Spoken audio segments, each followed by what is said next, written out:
Welcome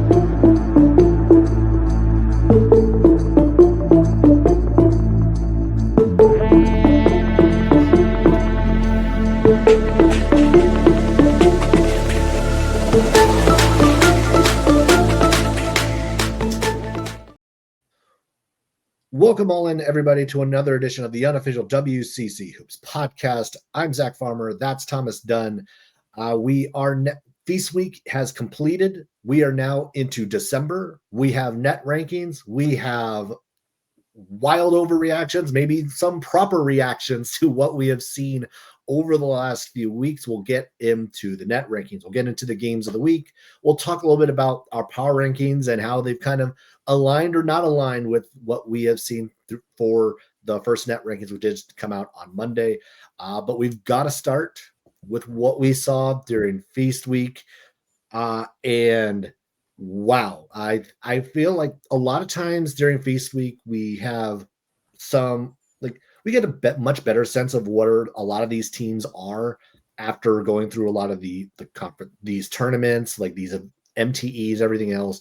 But I don't know, it feels like this year for the WCC, there was some startling revelations about certain teams, and some I think it's more of that, just startling revelations about what we saw from at least a few of the teams that we're going to end up talking about. And Thomas, we were talking about it off air, so I'm going to let you kick it off because there's some concerns now.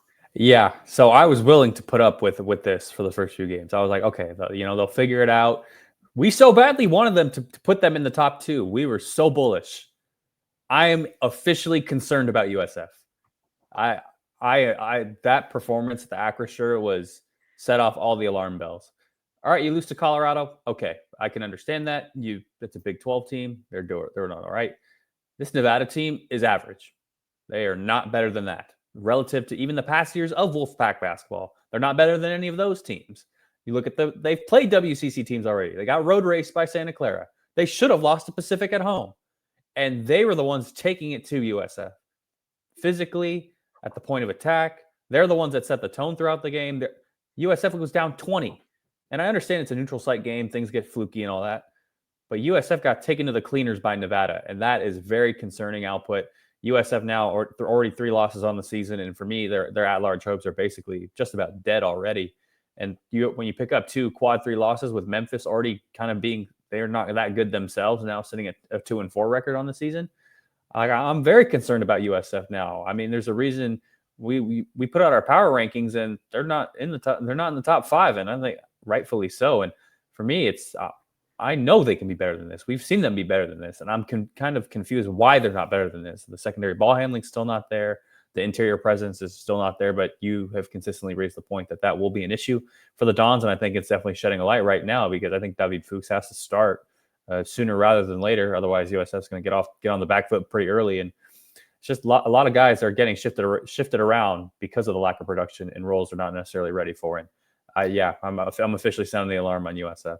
I mean, I think we could kind of point to, again, that front line to me is again, I harp on it a lot because you have to be able to rebound the basketball. You have to be able to protect the paint. You have to be able to at least have some level of physicality inside. And this is something outside of David Fuchs we really have not seen from USF this season.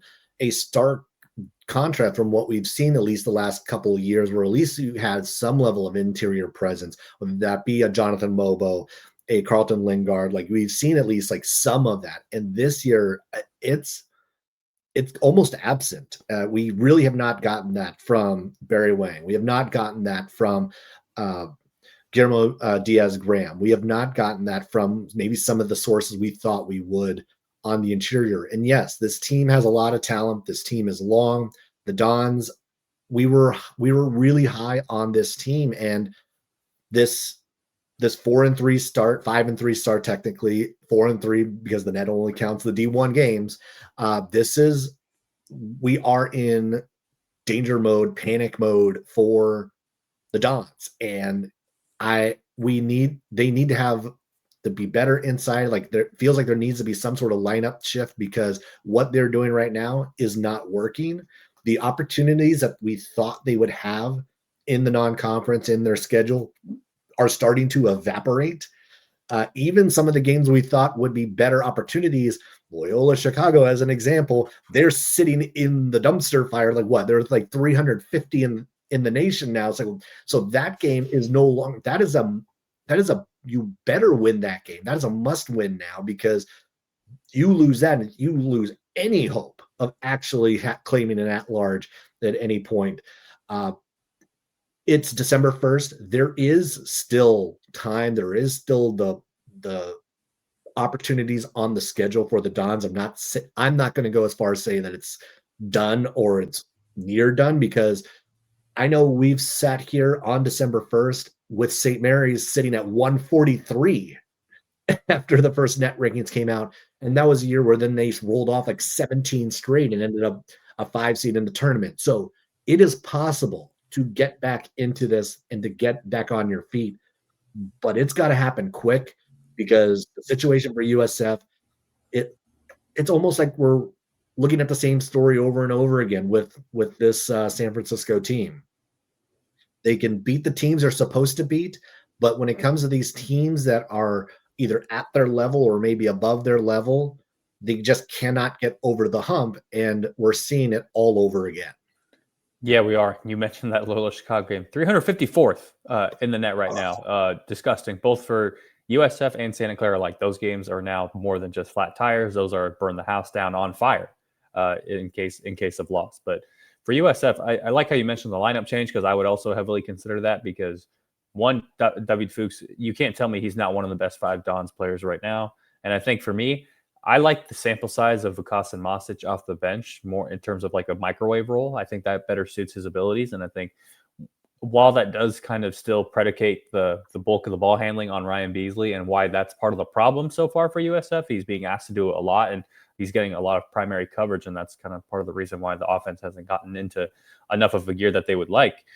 I just think it'll make it more free flowing. I know Mookie Cook's been a little bit, we'll say, all over the place and trying to get to the basket, but he's someone who has produced in limited opportunities off the bench so far this season. I would consider putting him in the starting lineup. Obviously, I understand that, Chris Gerlison only has so many solutions right now. I mean, it feels like every season he has to go to break glass in case of Saba, going to Gigi Beria when things are going bad in the interior. So you can only go back to it for so long before it just ends up becoming a whole part of the identity of the team. So I look at them. I think more than anything, it's not even necessarily more of the rise up to the occasion type games. Even the bye games they're just not as clean as they need to be. I mean, when I see these upcoming games against like North Alabama and Morgan State, like, they just need to beat the brakes off them. I mean, they played Northwestern State. I think they beat them by 20 points. I mean, they can be better than that. They know they can be better than that. At Mississippi State, I mean, they've had somewhat of a rough start to their season too. So it's not like that Tupelo game is as, we'll say, as sexy as it once was. So at least for me, USF, they just need to clean it up. I mean, Mississippi State 172nd in the net, so not as fortuitous as once thought. But yeah, USF, they got to look themselves in the mirror. They know they can be better than this. We expect them to be better than this, but for now, it requires the type of analysis we're given right now, because it's not good enough whatsoever. They're like minus 16 points in the paint versus Colorado, minus 8 points in the paint against Memphis. This is an area that has to be addressed, because you look at those numbers, like, that's a clear concern, because are you going to be able to manage that against Gonzaga, manage that against St. Mary's, manage that against Santa Clara? Like, these are the 3 teams sitting atop the WCC right now, and all 3 of them will beat you and bludgeon you inside if you let them. And this right now, this USF team, I just don't see with the horses to be able to do that. And that was a concern of mine before the season, despite all of the hype that we both talked about and potential for this team.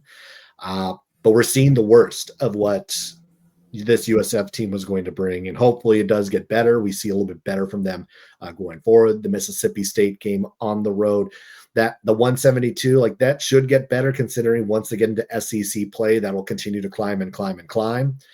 But now you've got to really cash in on a lot of these games as they're kind of moving forward. You look at the rest of the non-conference, like North Alabama, Mississippi State. They're going to be at St. Louis, Loyola Chicago, Morgan State. Like these are three of those are now must wins. Two of them, actually, I mean, for an at large, almost all five of them have turned into must wins at this stage. At St. Louis is going to end up being a quad one. That's Mississippi State game is probably going to be somewhere like a quad two when it's all said and done.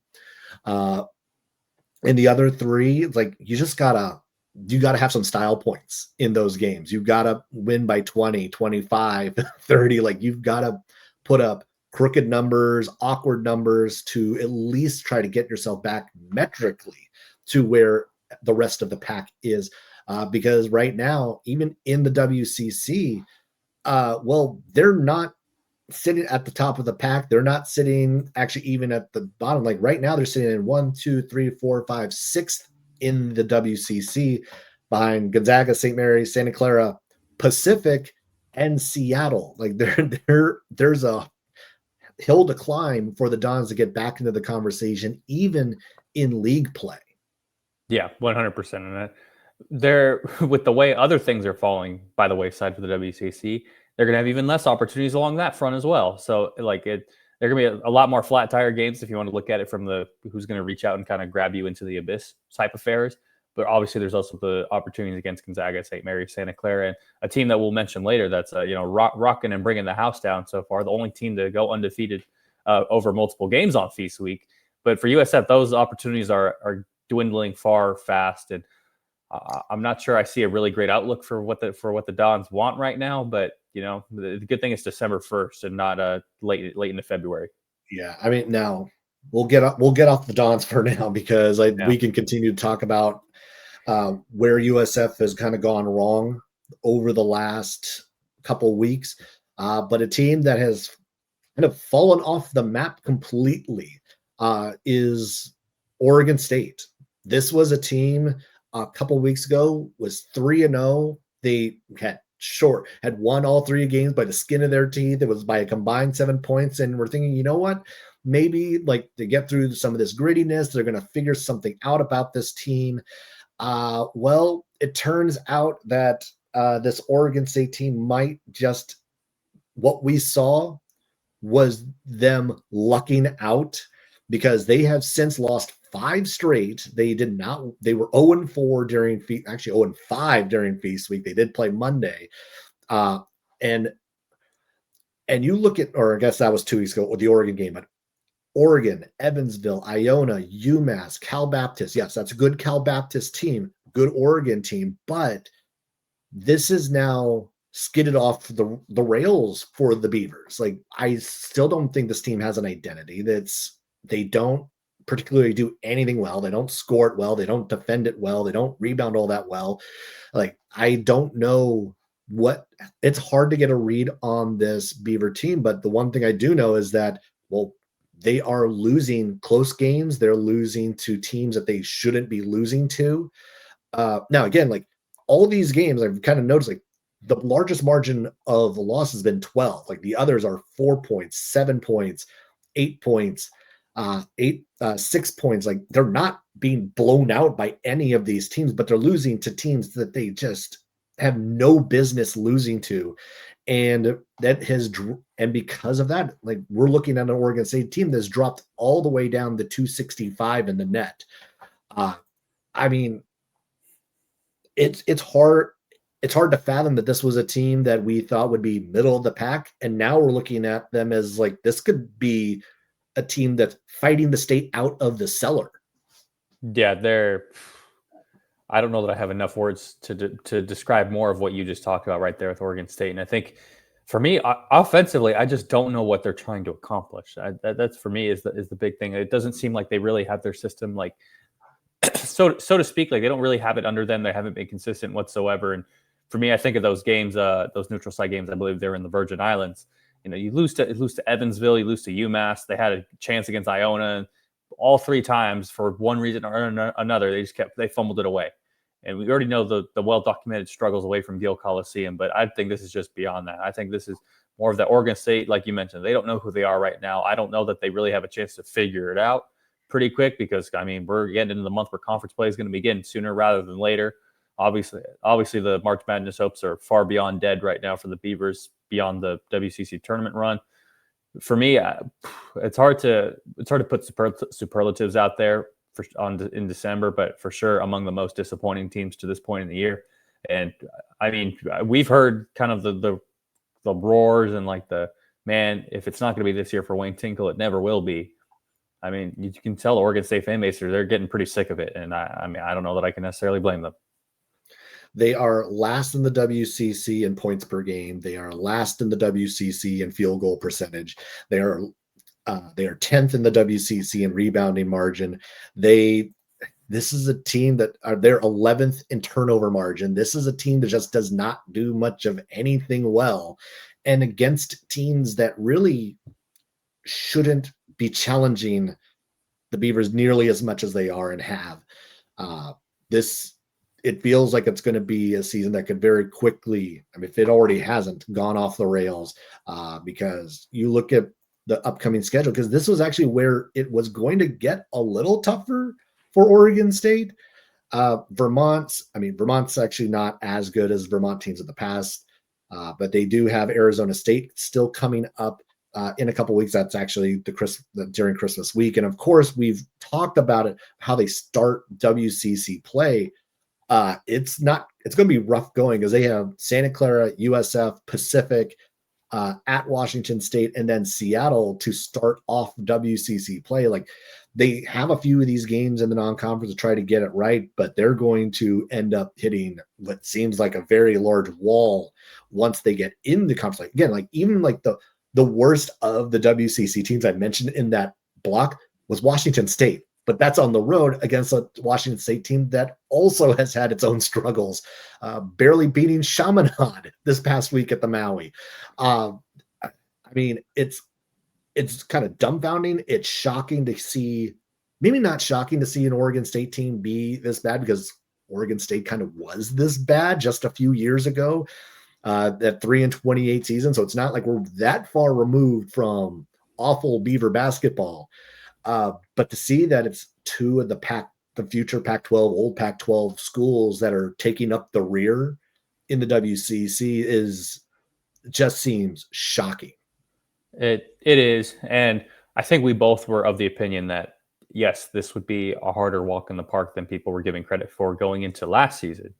But I think I would argue both programs, both the Beavs and the Cougs, have kind of been humbled.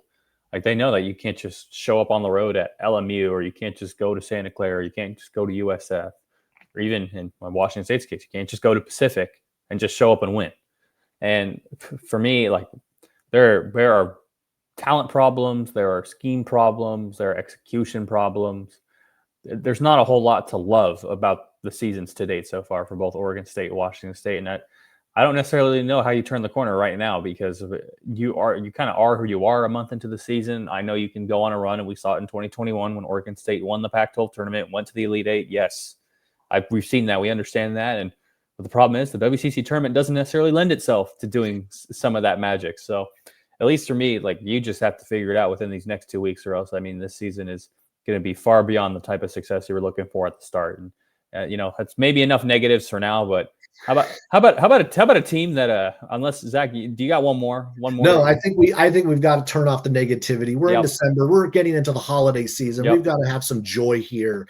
And I'm sure we're going to get to the one team that seems like they're riding high. They didn't lose a single game during Feast Week, and the Pacific Tigers, they're coming. How about it? How about Dave Smart's crew? And we have to give a lot of credit to Elias Ralph, shooting over 50%, or excuse me, just a shade under 50% from the field over the last 3 games. The Tigers won the Sunshine Slam Ocean Division. I know English, guys. And then had a good win coming home against Sacramento State. But more often than not, Pacific could be a one-loss team. Like, they really could have beaten Nevada. And the way they're playing, when you look at teams, we talked about graduating tiers. I think Pacific's graduating tiers right now. The way they've operated in their non-conference schedule. They have a nice marquee game coming up this Saturday, one that wasn't necessarily to be expected at the start of the year, but a team that they beat 2 years ago in the same building. They're going to Cal this Saturday. That is now a quad 1 game by default right now for Pacific on the road. And they go get that. I mean, you're making a ton of noise if you're the Tigers. I'm not sitting here saying March Madness, but I'm sitting here saying you've done absolutely what you need to do if you're Dave Smart in year 2. And to this point in the season, I really like what I'm seeing from the Tigers. I think offensively is where you're seeing the biggest improvement. Elias Ruff's not having to do everything. TJ Wainwright is doing well. I like the way Isaac Jack, especially in the last game against Sac State, was rebounding. For me, Pacific, I think most improved team in the WCC. I think that goes without saying right to this point in the year. But massive credit to Dave Smart and company for getting things down at Sacramento State. Still a bit of a, we'll give it a little bit of a local rivalry bump up for that one. But they're doing enough of what they need to do offensively, defensively. So far, doing just enough. But when you look at some of the common opponents across some of the other WCC schools, like they beat the brakes off Stony Brook, and what does Stony Brook go around and do? They go beat LMU at Gerson Pavilion. So Pacific deserves credit for that. They are doing a great job, and for me, they earned my 5th spot in the power rankings. I mean, it's hard not to look at Pacific and just see the immense improvement of where they were a year ago. I mean, this was a team that did not shoot it well. They were kind of in a lot of games, but just could not get over the hump. You mentioned Elias Ralph. You mentioned TJ Wainwright. I want to mention Isaac Jack's shooting percentage so far this year. He's shooting 77% from the field, which is ridiculous. He's averaging a little over 5, almost 6 rebounds a game. So really good production from someone who's only playing 19 minutes a game. Justin Rochelin, like coming in as well, like he's averaging 6 and 5. They have contributions from kind of all over the map. This is a team that's shooting 47% as a team, holding opponents at 38% shooting. Again, like we're seeing that the defense was still there last year, maybe not as good as it is this year, but the difference has been the offense. They have more weapons, they have better tools, they have a lot more to go to, and we're still seeing that gritty personality that this Pacific team kind of almost always has, regardless of who the head coach is. The Tigers always are just kind of in that mix. Yes, they have a great opportunity against Cal on Saturday.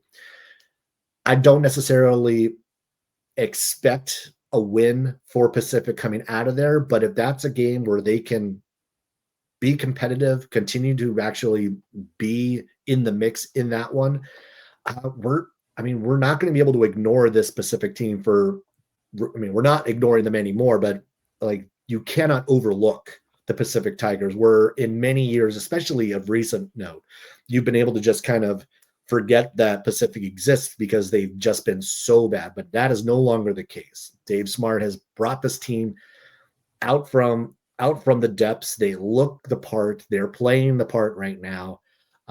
Look at the rest of their schedule. That was something we talked about, is like they weren't going to get a whole lot of great opportunities.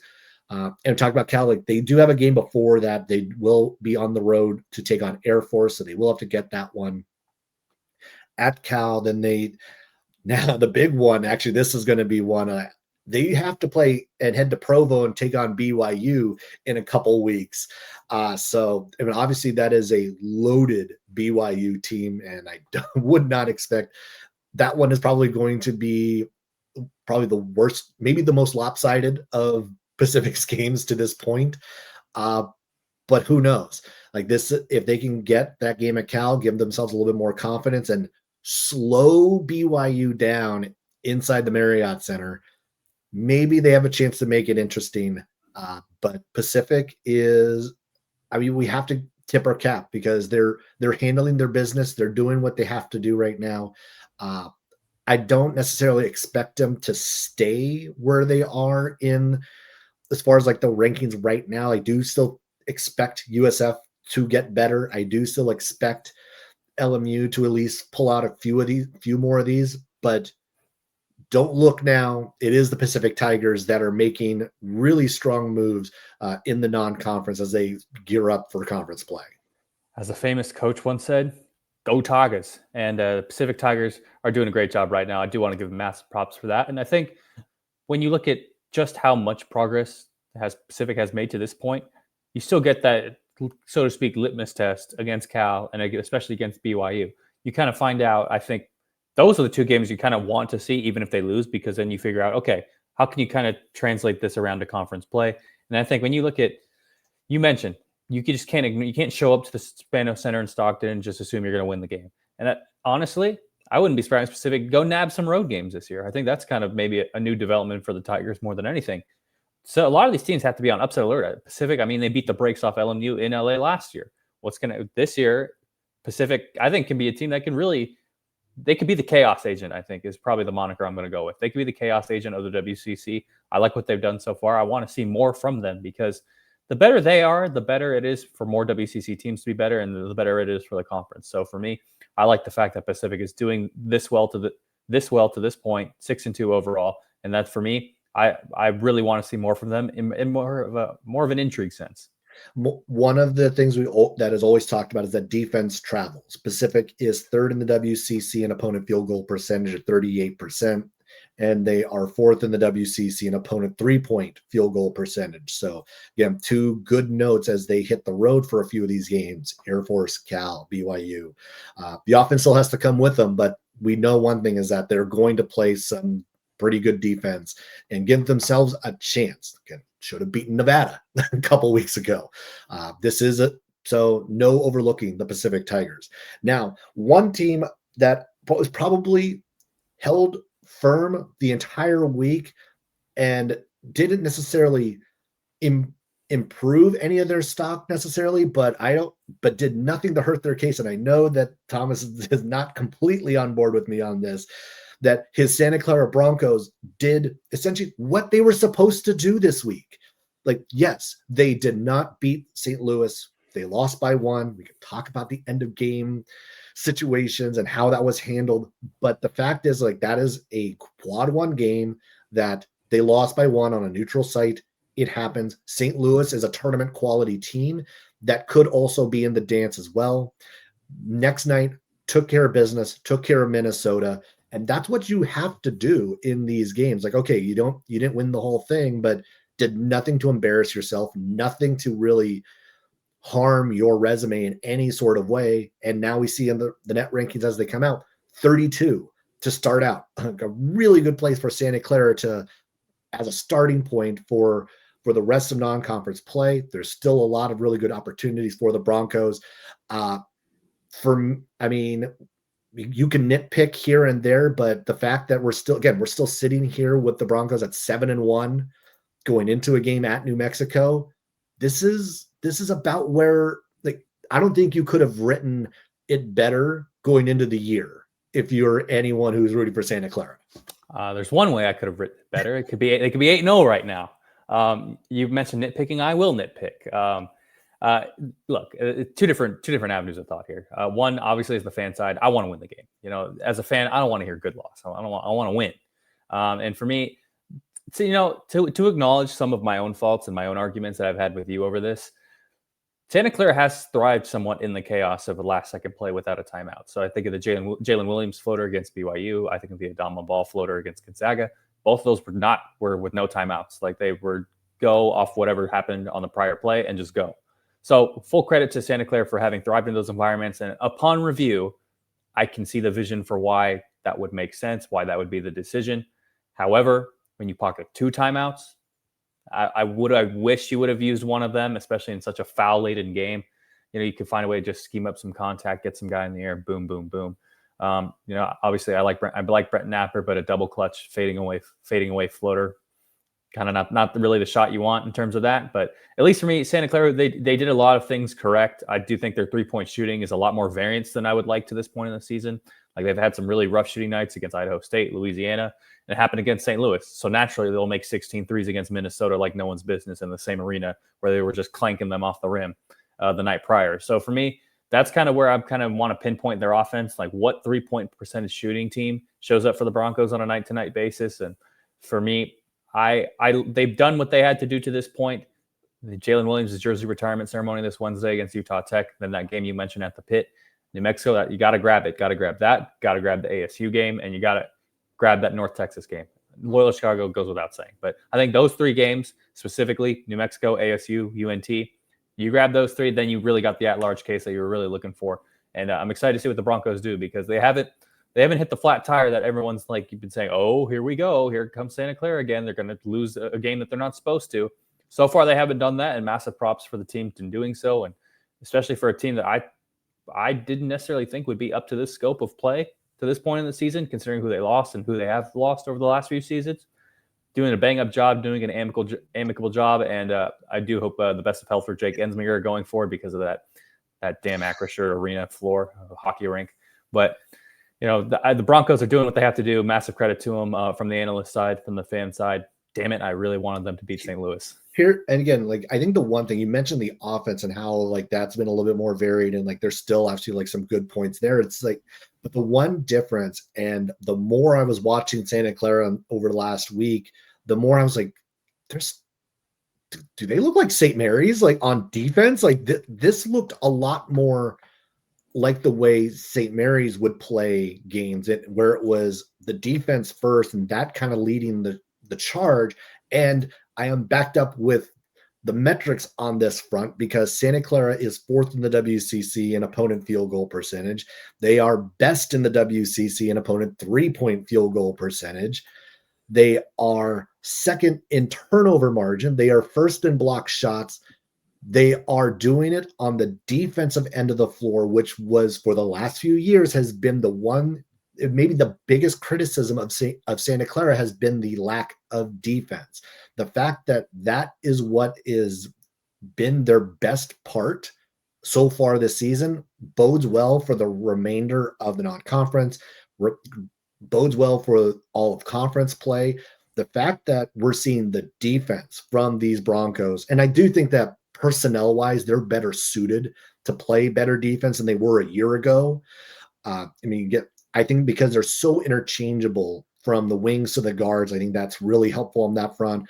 Buki Aboye on the back end, just being the shot blocker that he is, like there's a new dynamic to the Santa Clara team, because on the nights where they drop 18 threes, which still can happen, no chance. You have zero chance. But now there are the nights when they can only make 5. And Santa Clara is still going to be in that game. Then last year before, you could say like if they didn't shoot the 3 well, the Broncos had no chance to win that game. They had to shoot it well to win. But this year, that's not the case. If they don't shoot it well, they're still going to be in that game. They're still going to be a team to reckon with because the defense has come along with them. 1,000%. And this is such a minute thing, but there's one area of defense that they could also improve. It can stop fouling. If Santa Clara learns to stop fouling, that defense, oh my goodness, then I will start making St. Mary's comparisons like you are. Like that, it feels like every fourth possession Santa Clara is fouling, and sometimes there's some pretty bad fouls. And a lot of the Broncos fans who will listen into us will understand the plight I'm kind of giving about this. But the second the Broncos stop fouling and getting teams into the bonus with like 8+ minutes to go in each half, they'll be well on their way to defense that will continue to muck things up for other opposing offenses and continue to really suffocate them. Because I really like the way the way the guards are feeding down into their post players. So whether it's Alan Graves, Buki Aboye, like you mentioned, Francis Chukwudebel, they're different guys who can block shots. Now, if only they can just stay grounded on their feet, not hack and move their hands down like that. It's such a small detail, but when you look at the kind of the final form, so to speak, of what this Santa Clara defense can be, they learn to stop fouling. They're gonna learn to go places on defense. And offensively, their shot creation, I do want to see a little bit more consistency on that front. Can you find the way to continue to move the ball? They're generating some open looks from 3, but I want to see less contested 3, less. I have to be the one to figure this out when things are going crazy and in chaos. So for me, those are the 2 areas of improvement for the Broncos. But so far, so good. Need to see more and need to see more consistency. Santa Clara has allowed the most free throw attempts of anyone in the WCC. Gee, I wonder why I brought that up, huh? But they weren't the only team, because we can't continue on this and not talk about the fact that Gonzaga and St. Mary's both got to their tournament finals. The fact that Gonzaga, not counting, like, let's take all of basketball up until that final game. I mean, Gonzaga looked as good as any team in the country. The defense was there. Tyon Graham-Foster was amazing. Graham Ike was doing his thing. Braden Huff was giving them everything they could ask for. Mario Saint-Superi also like playing really well in those first 2 games. Yes, they ran into Michigan, who is now arguably the best team in the country. They lost by 40 in that game.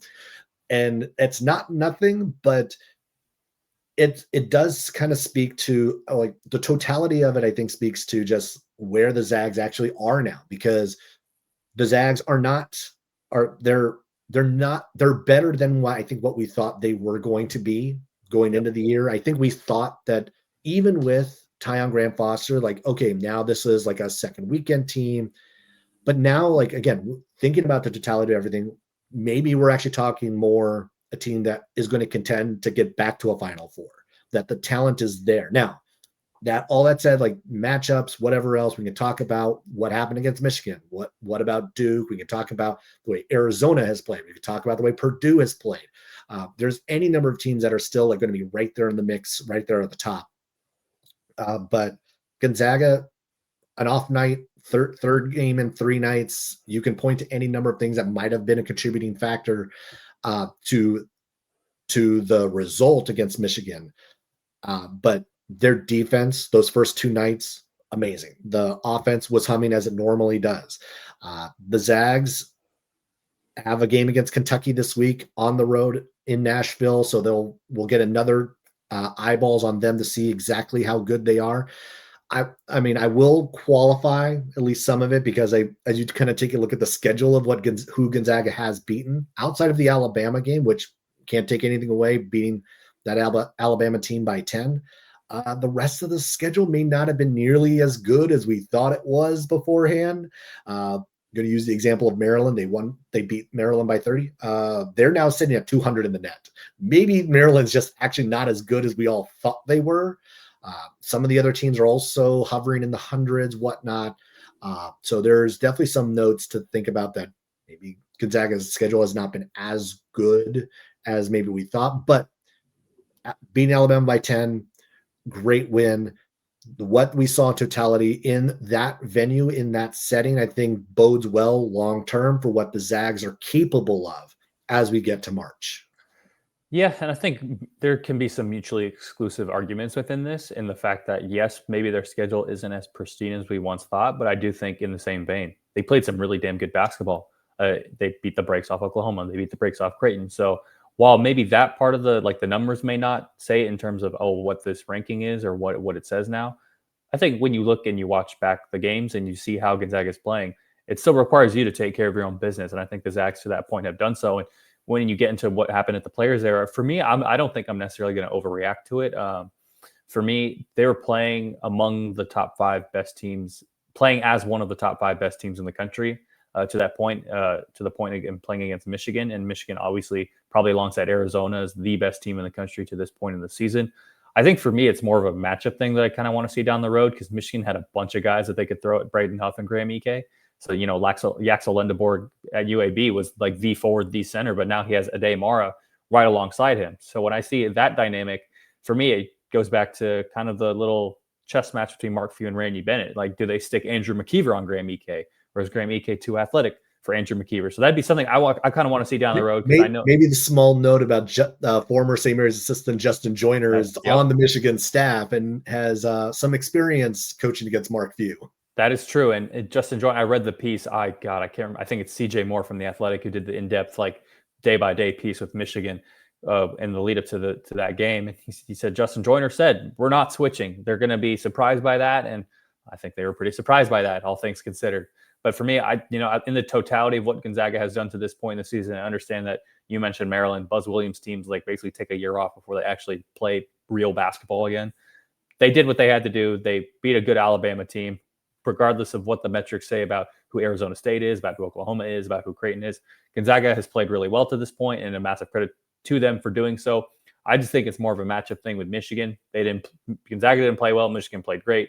But for me, it's like, okay, what does Graham Ike and Braden Huff do when there are multiple big guys that they can throw in? St. Mary's is probably the lead among the WCC in terms of potential options. I know there's been the Harry Wessels adjustment for Graham Ike, but for me, I kind of want to see how does Andrew McKeever hold up in that adjustment, especially if they run double big lineups with McKeever and Wessels out there against Huff and Ike. But that's for another time, and that's more of kind of what I take away from the Michigan game, as opposed to, oh no, doom and gloom, season's over for Gonzaga losing by 40. yeah, season's not over. It was an awful night. you almost just take that game, wad it up, and just throw it in the trash. Because I don't think you can, for the Zags, I don't think you can take too much from what happened that night. You can look at some of the switching, you can look at some of the defense and what happened on that end, but that was kind of like the perfect storm of everything going wrong for the Zags. So, not something you'd expect to happen again on another night. Now we take it to the Battle for Atlantis and St. Mary's, and what they did, they also reached the final of their tournament before getting the breaks off, beating off of them by Vanderbilt by 25. But that was started off by wins over Wichita State, win over Virginia Tech. We got to see really good things out of Paulus Morauskas in that tournament. We got to see good things out of Mikey Lewis in that tournament. Andrew McKeever continued to just be a monster in that one. I think the opener, he was still like 15 rebounds in that one. It's kind of amazing just to kind of see him continue to grow as this team really is still growing. Josh Dent, I thought, played really well in clutch situations down the stretch in the first two games. And then in the third game, kind of what we are unfortunately very used to seeing with St. Mary's teams is that they got that speed and athleticism just overwhelmed them in the first 10 minutes of that game against Vanderbilt, and they could just never fully recover from that. They got down by 20 pretty quickly in that first half, and but the one thing we did see is that St. Mary's did try to crawl back into it. They got it back to single digits in the second half at some point, but Vandy was able to push back and get that. But I think that's the thing. It's always the speed, the athleticism of Vandy really gave St. Mary's problems. That sort of look was one of the reasons why they had scheduled Arizona and Ole Miss as exhibitions before the season really began, is so that they got to see a little bit more of that style, a little bit more of that athleticism that they just are not going to see in WCC play for the most part. So these were pretty much like NCAA precursors to get ready for those potential matchups. Now, all that said, like watching Vandy the other night, Vandy might just be top 10, top 5 good this year because they could really do it all. Like the defense was there, the speed was there, the shooting was there, and all 5 of their guys, like doesn't matter who's on the floor, all of them can shoot. Vandy, I think, is going to be a problem. I think they started at number 4 in the net this morning. So Vandy is a legit top 5 team, top 10 team. They're going to contend in the SEC this year. But on the St. Mary's end, I think it was just another point of growth for this team. No one thought that this team was going to really like jump out the gates like we thought they have. And it was still going to take time. There were still going to be bumps in the road. This is still a really young team, especially when you think about the teams that Randy Bennett usually has and how much veteran experience they usually have. This squad is still figuring it out, but they're sitting at 8-1 after Thanksgiving. And overall, I think like if you told any St. Mary's person that they're 8-1, they got to the Battle for Atlantis final, and that's where they are. They're sitting top 30 in the net. I think anyone would have taken that. I would tend to agree with that, and I think when you look at what a Randy Bennett team tends to put out at St. Mary's, they're kind of confined to like a box of performances. Like you're going to get something kind of within this box. Oh yay! You're going to get a nice box of performances. Apparently, you didn't make a box. I don't know what not intentional. Did not scheme that one up. But for lack of a better phrase, you get these rare quote unquote bizarro performances. So you think of Alabama last year in the tournament. Think of Vandy this year, where you just kind of meet your match, so to speak. And for me, it's not. I think St. Mary's has less bandwidth to change who they are compared to other teams. And I think for me, the way I did dive on that, for me, the best point of improvement that the Gales can have is their defense.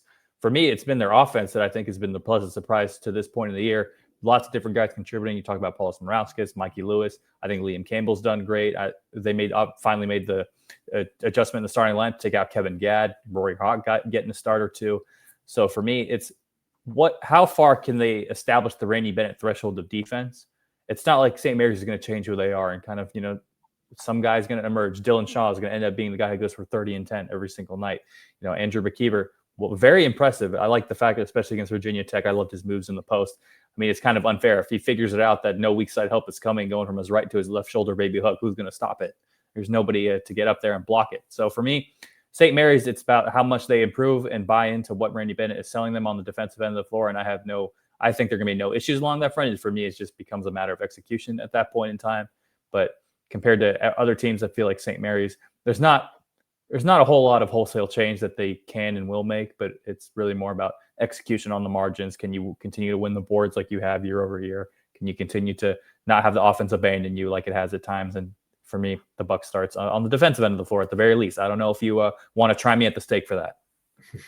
Now, one of the things, like you talked about the improvement of the offense. Both Josh Dent and Mikey Lewis are top 10 in free throw percentage this season.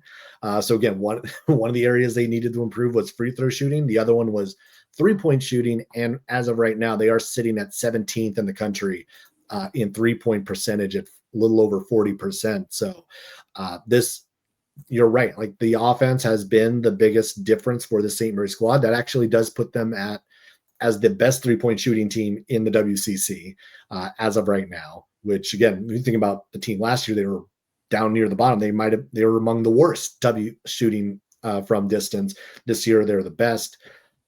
And it's going to take some time. This is still not a finished product. St. Mary's has still got a lot of things to grow. So a lot of things to fix as they kind of continue to improve this squad. And again, I'm not overly concerned where St. Mary's is right now. I think they are in a good spot. Not too much to write home about as far as what to take out of this tournament. Not to overthink what happened with Vandy. They were faster than you. They were clearly just better than you. You were outclassed in that game, and you know what? That happens. So you just move on. You tip your cap and keep that in the back of your mind for March, because that sort of play, that sort of attack is probably going to come up again, because when a team starts prepping for you, they're probably going to look at this Vandy game to figure out what is going to be the best way to attack the St. Mary's squad. All right. But we've gotten into a lot of it. We're going to try to wrap it up here. So we're going to go into a little bit of the games of the week. I don't want, we've talked a little bit about our power rankings kind of throughout. Not going to focus all too much on that. So games of the week, I mean, there's a few. And Thomas, what's the one that's kind of sticking out to you as one you're going to make sure that it's appointment watching?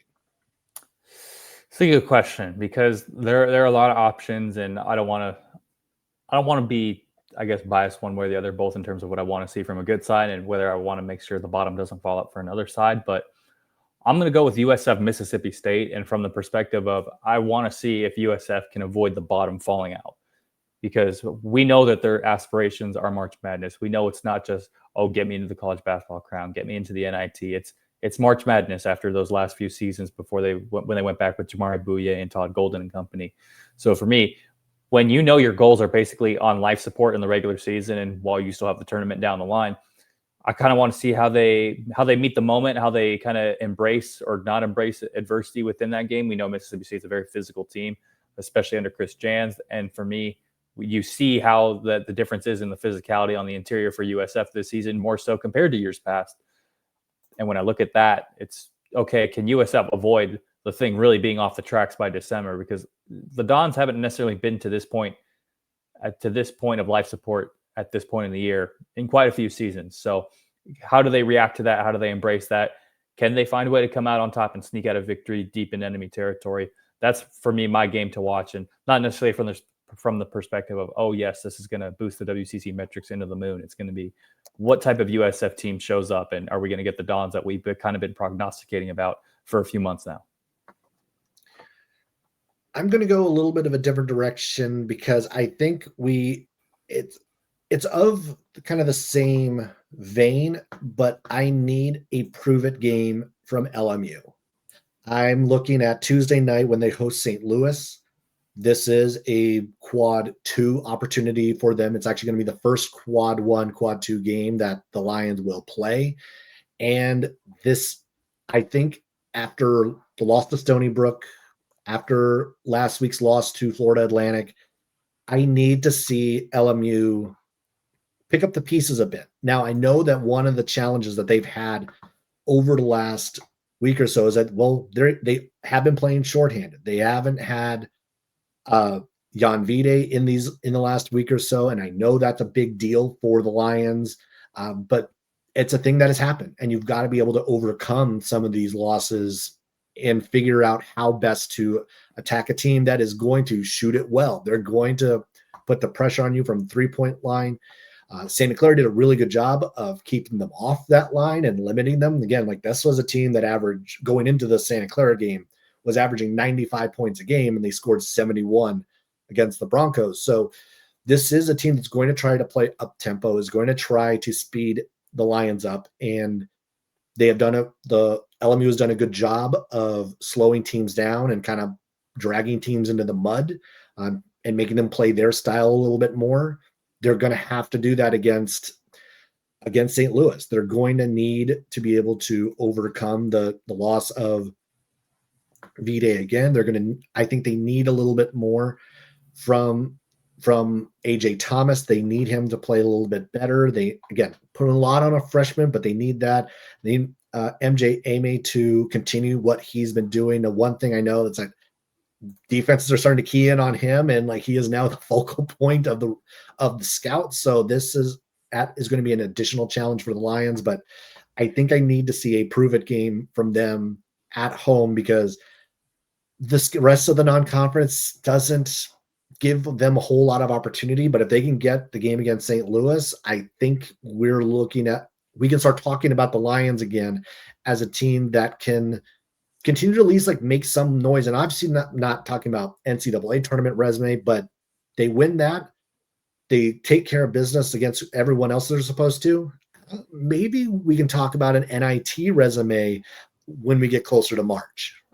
Yeah, and you beat St. Louis. I think you kind of erase a lot of the bad will that was the Stony Brook loss, and the Lions do beat the Billikens. You get a weird WCC sequencing chain that starts to form, because LMU, who will have beaten St. Louis, who have beaten Santa Clara, but then also Pacific beat Stony Brook, who beat LMU. And I'm not going to pretend to try and unwind that knot when that continues on throughout the season. But just that's my own personal soapbox on that. But for the Lions, I agree. They need to kind of recollect themselves and get the ship righted, because that Stony Brook loss, the word that comes to mind is inexcusable. Like that just can't happen.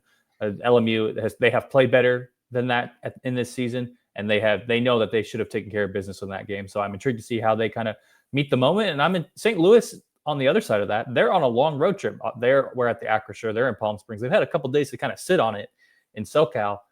I'm sure they want to go home at some point. And obviously they play the Dons very soon back in St. Louis. They want to go home at some point, and you kind of start to feel it when you're on a long road trip. And we've seen it in the professional ranks.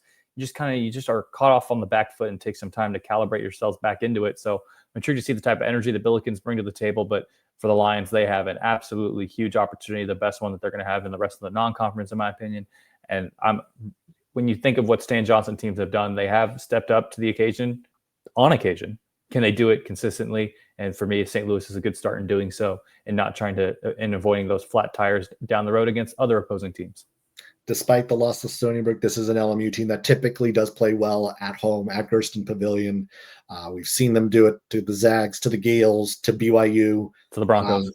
To the Broncos. We've seen them do it to a lot of teams in that building. So will not be an easy task for St. Louis to walk into that building. Not an easy task for the Lions to fend off the Billiken attack. But that will wrap it up for this episode of the unofficial WCC Hoops podcast. Be sure to subscribe to the podcast on YouTube, Spotify, or wherever you listen. Follow along on social media at Posts by Zach, at unofficial WCC pod, at Thomas Dunn 24. That'll do it. Thomas, any final thoughts as we now have completed the first month of college basketball? Well, college hoops is certainly a roller coaster ride, and Zach and I are admitted for the next few months as we try and unwind the knot that is WCC hoops basketball. So far, I'd say a lot of things that we were not expecting, and that's part of the love of why we do this. And I'm definitely excited to see more, and especially from maybe some more of the unusual suspects. So, the Pacific Tigers, I'm looking at you. Can you do a little bit more of this? Because I'd love to start covering you guys a little bit more on this show. it's going to note that the Portland Pilots also did not lose last week as they only played one game, Yeah, but they also didn't only, they were the other undefeated team last week during Feast Week. That's why we had that caveat that you put out there, the only team with multiple games during Feast Week, and it was the Pacific Tigers who were undefeated in that stretch. And like I think also, while we didn't necessarily give them a lot of credit in this episode for the one game that they did play, Portland, they're serving themselves pretty well, I would say, considering the prognostications we had about them this season. And we were like, man, I don't really know what we're going to expect from the Pilots in a good way. They've done what they had to do, and I'd like to continue to see them continue to punch above their weight. I think that's, when you look at Shante Liggins, you don't want to see any of these programs. You don't want to see the bottom fall out. So for us and the Pilots, keep doing what you're doing. We see you. The continued play of Joel Foxwell and his campaign for Freshman of the Year. Yeah, it's those dastardly Portland Pilots always turning out Freshman of the Years. Exactly. All right. Well, thanks a lot, everybody, for watching. Be sure to, again, hit subscribe, follow on social, do all the things, and we will catch you later.